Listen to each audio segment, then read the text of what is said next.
Dasar.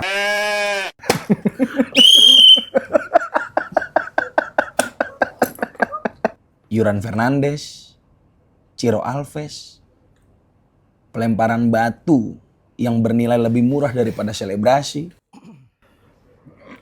Dan yang paling baru adalah adanya usulan penggunaan 11 pemain asing. Pertemuan kali ini kita adakan di suatu kota fiksi bernama Velocity.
Timnas Indonesia menuju Piala Dunia.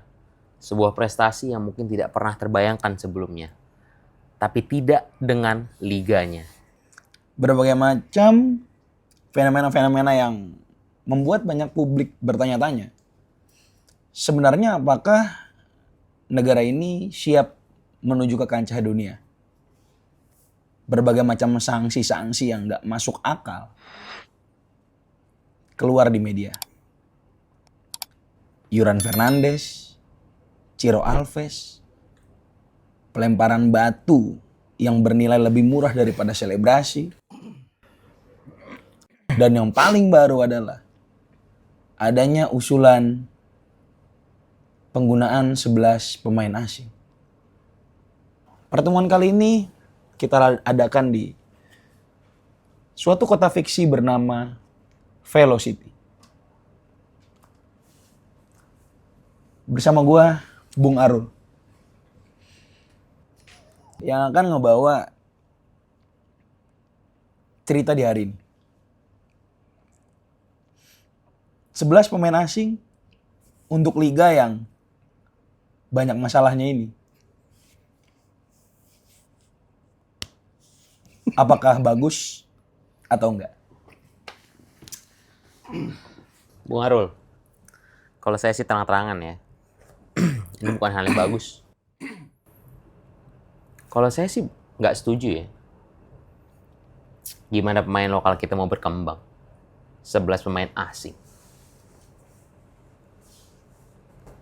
Gimana?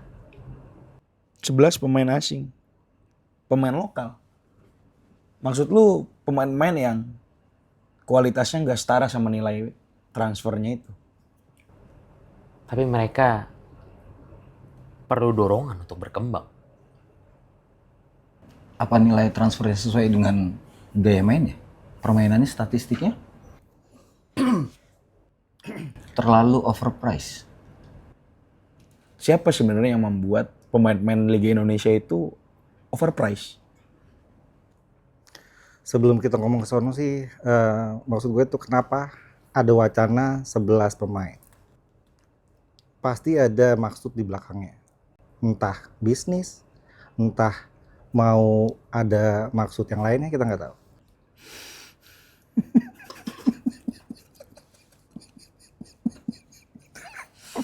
Dengan kemarin 8 pemain asing kita setengah mati nyari striker, nyari kiper, akhirnya kita harus naturalisasi. Bayangin ntar kalau 11 pemain gimana? Harus dipikirin dulu alasannya apa. Harus matang dulu. Ini kan masih wacana, mumpung belum ditepatin, belum ditetapin. Saya setuju, Bung.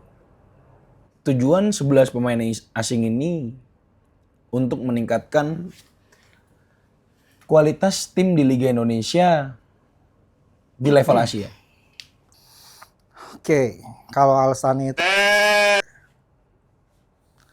kita sejarah mencatat dari tahun 90-an, akhir 2000-an sampai pertengahan 2014, 17, kita pernah berprestasi di kancah Asia tanpa 11 pemain asing. Persipura menggunakan 5 pemain asing bisa masuk hampir ke semifinal Piala AFC. Yang perlu diperbarui adalah bukan kualitasnya, bukan kuantitasnya tapi kualitasnya. Berarti ada maksud. Kira-kira menurut kalian kenapa? Apakah kalian termasuk di dalam hal itu yang menyetujui 11 pemain itu? Bung, bagaimana Anda menjelaskan pemain 2022 nilai transfer dari pemain timnas Indonesia yang namanya adalah Rafael Struijk itu senilai 1,3 M. Sementara pemain Liga Indonesia namanya adalah Arkan Kaka punya nilai market value yang sama 1,3 M. Kalau misalnya Anda adalah pemilik klub, siapa yang akan Anda ambil? Kita semua pasti sepakat. Kita akan ambil Rafael Struijk. Pertanyaannya kenapa pemain seperti itu bisa punya nilai transfer setinggi itu?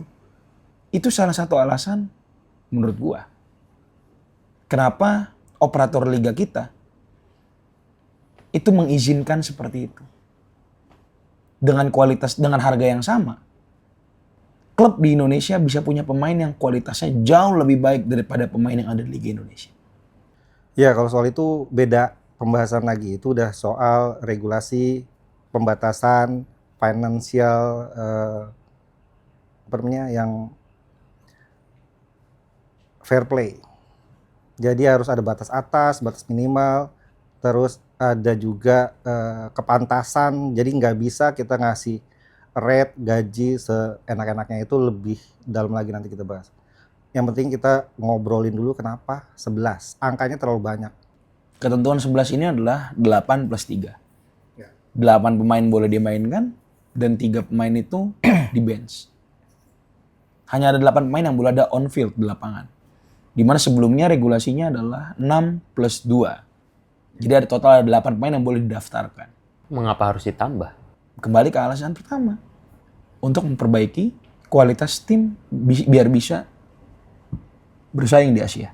Apa itu akan menjamin? Kalau kita belum mencoba, kenapa enggak?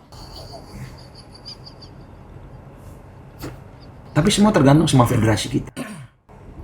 Apakah mensetujui ini atau enggak? Tapi buat liga kok coba-coba.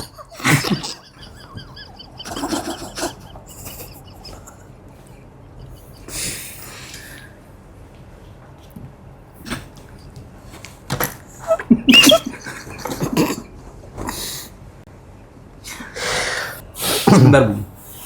Ngomong, Bung.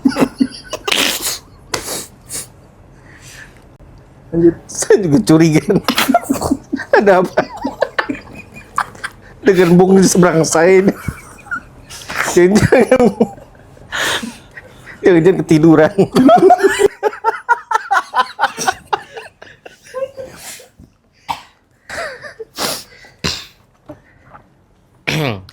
Ya jangan coba-coba, karena ini kan menyangkut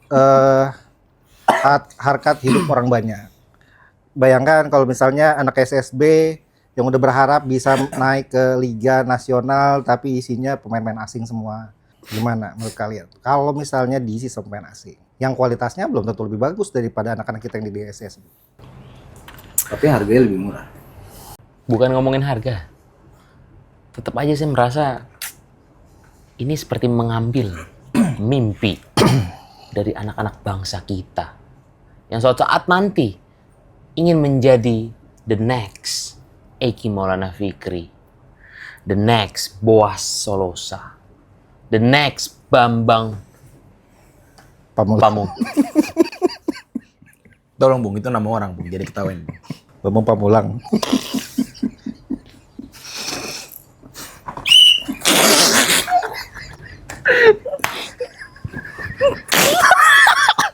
Itu kartu aja beneran.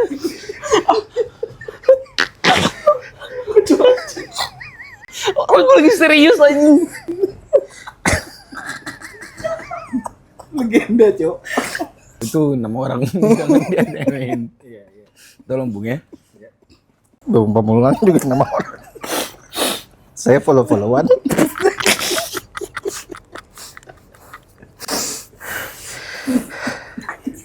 Siapa yang punya konten ini bangsat?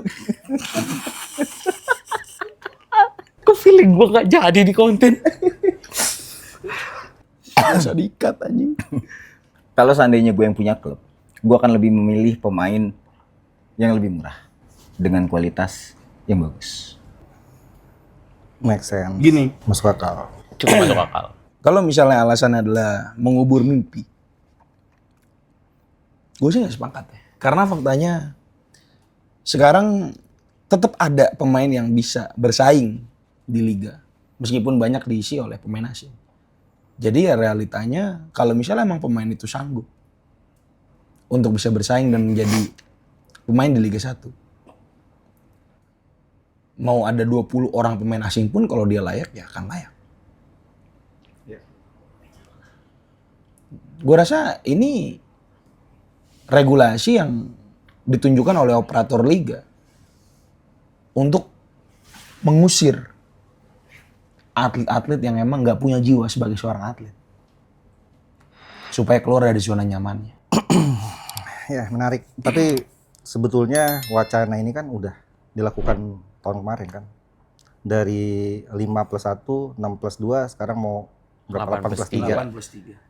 Kenapa kegagalan yang sudah terjadi diulang-ulang lagi? Harusnya itu perlu evaluasi. Menurut gue sih terlalu gegabah untuk Langsung. bikin regulasi baru lagi. Apapun alasannya, gue masih nggak setuju untuk 11 pemain. Oke, kita agree to disagree untuk bisa kita bahas pembahasan yang lain. Oke. Agree to disagree. Agree to disagree. Apalagi? Bagaimana terkait dengan pasal-pasal yang sebenarnya karet, di mana ada pasal yang berbunyi tidak boleh ada yang melakukan diskriminasi atau tidak setuju dengan keputusan dari federasi maupun operator liga, dan tidak boleh menyuarakan itu. Dan itu terjadi kepada seorang Yuran Fernandes yang awalnya dihukum 12 bulan tidak boleh berkegiatan sepak bola Di Indonesia. di Indonesia. Jadi dia nggak boleh main liga, main bola di gang, ikut 17-an. Intinya dia tidak boleh berkegiatan sepak bola. Lalu sekarang diralat. Kembali, sekarang pasalnya itu bunyi hukumannya adalah 3 bulan dan denda 25 juta. Minimal 3 bulan. Dan sanksi yang diterima sekarang seminimal-minimalnya adalah 3 bulan. Kenapa bisa berkurang tiba-tiba? Enggak, jadi itu sebetulnya benar pasal itu ada di kode disiplin PSSI. Kalau nggak salah pasal 59 ya? 59. Terus junto pasal berapa saya lupa. Cuma sebetulnya bukan direvisi, tapi banding oleh klubnya Yuran Fernandes itu PSM Makassar, dan juga didukung oleh Asosiasi Sepak Bola Indonesia API, pemain yang diketuai oleh Pak Andre Tani dan Jupe, dan sampai dinotis sama Asosiasi Pemain Sepak Bola Profesional FIFPro, yang bukan kaleng-kaleng ya, 60 6.000 kalau nggak salah anggotanya. Nah mungkin dengan dukungan yang cukup kuat itu bisa membantu meringankan, dan memang juga kalau bisa dilihat itu nggak pure, maksud gue tuh nggak ada intensi untuk menjelekan liga sih. Memang dia keresahan, dan itu juga sebetulnya rahasia umum yang semua kita juga tahu. Cuma berhubung etikanya dia pemain sepak bola yang bermain di Liga Indonesia, ya melanggar etika sebetulnya sih, menurut gua. Berarti menurut lu Yuran itu salah di poin ini? Bersuara kayak gitu? Etika aja. Mungkin caranya. Tidak bisa dikatakan Yuran ini 100% betul. Tidak bisa dikatakan juga Yuran ini 100% salah. Dia sebenarnya menyuarakan hal yang gue yakin masyarakat tuh setuju. Tapi dapat hukuman yang tidak sebesar hukuman pelemparan batu ke bis. Dimana hukuman lemparan batu ke bis itu hanya larangan 1 kali bermain tanpa penonton. Dan denda 20 juta. Selebrasi dendanya berapa? 75 juta dan 3 pertandingan dilarang bermain. Jadi 3 kali ya. 3 kali lebih. aksi pelemparan batu itu dianggap Lebih ringan. lebih ringan daripada melakukan selebrasi yang bisa dikatakan mungkin provokatif. Ya. Apakah kalau kayak gitu, kalau misalnya orang mau protes, mendingan dilempar batu aja. Daripada bersuara. Karena hukumannya lebih ringan. Misalnya ada orang operatori kali, timbuk batu. Karena daripada bersuara mengkritik hukumannya 3 bulan dan 25 juta, mendingan timbuk batu.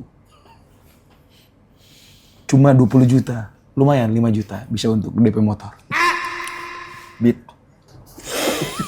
Spesifik ya. Kan ini benar-benar pasal yang sangat dasar.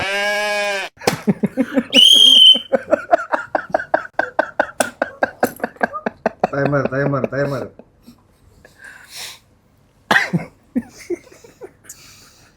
Anda melewati batas, Bung. Anda sudah terlampaui. Mulut biadab.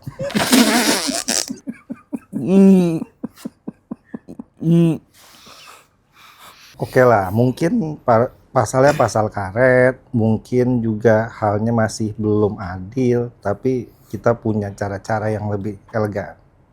Kita punya cara-cara yang cerdas untuk mengkritik. Ya, mungkin ringan itu karena bisnya di luar. Kalau bis di dalam mungkin 200 juta.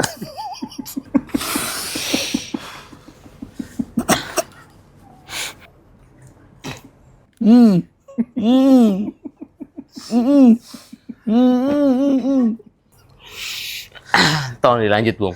Nggak enak kan dibungkam. Ini rasanya suara rakyat kecil, Bung. Bung jadi ketawa-ketawa saja, Bung. Udah 1 menit. Gak apa-apa. Ternyata begini rasanya dibungkam ya, Bung ya. Maafkan saya kelewatan tadi. Tapi kan yang nimpuk itu kan bukan supporter. Anak kecil. Anak kecil. Mungkin anak kecil. Anaknya siapa sih Bubu Batu? Chris Putra. Yang sering nge-gym. Bisa sampai pecah ya? Sterek. Ada kecilnya sterek ya? Sepertinya itu anak kecil yang sering nge-gym. Jadi dia punya kekuatan untuk melempar batu sampai bis hancur. Selain denda itu, apalagi kira-kira yang perlu kita diskusikan lagi? Saya sendiri sebagai salah satu bagian dari orang-orang yang suka dengan pengaturan. Pengaturan di bidang PlayStation. Oh, settingannya bahasa Indonesia ya, Bung? Ya. Biasanya setting sih, Bung. Betul. Oh, setting ya? Setting. Iya. Saya sih sebenarnya senang jika sepak bola di Indonesia ini ramai. Karena banyak yang memperhatikan berarti. Sepak bolanya atau timnasnya? Sepak bola. Karena di tanggal 24 nanti akan banyak keramaian. Keramaian apa lagi, Bu? Karena ini adalah pekan terakhir dan akan ada tim yang terdegradasi. Tim-tim yang berpeluang untuk lolos juga masih banyak. Dan ini akan mengadu siapa yang lebih kuat timnya. Timnya, bukan.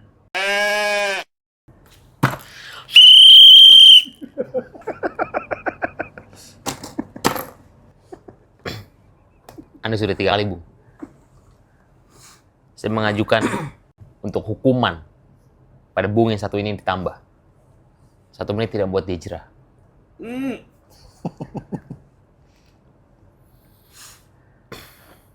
Jadi bagaimana, Bung? Mungkin bisa aja ada keputusan-keputusan lucu lagi nanti yang akan dibuat oleh federasi kita. Hati-hati, Bung. Kartu ada yang kuning juga, Bung. Tapi apa iya tukang kaos bohong? Kalau tukang kaos jarang bohong sih. Siapa yang sering bohong Bung, kalau kayak gitu?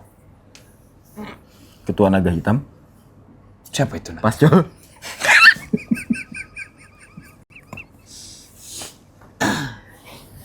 Intinya sepak bola Indonesia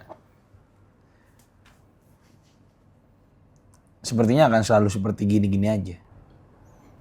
Saya sih ingin ya, Bung, melihat sepak bola Indonesia secara keseluruhan maju. Saya juga. Seperti yang di awal dibilang, timnas Indonesia menuju ke Piala Dunia. Apakah suatu saat nanti juga dengan liganya, juga dengan sepak bolanya? Kita tidak tahu. Sepak bola Indonesia kayaknya nggak akan pernah maju. Karena terlalu banyak orang yang nggak bisa diatur.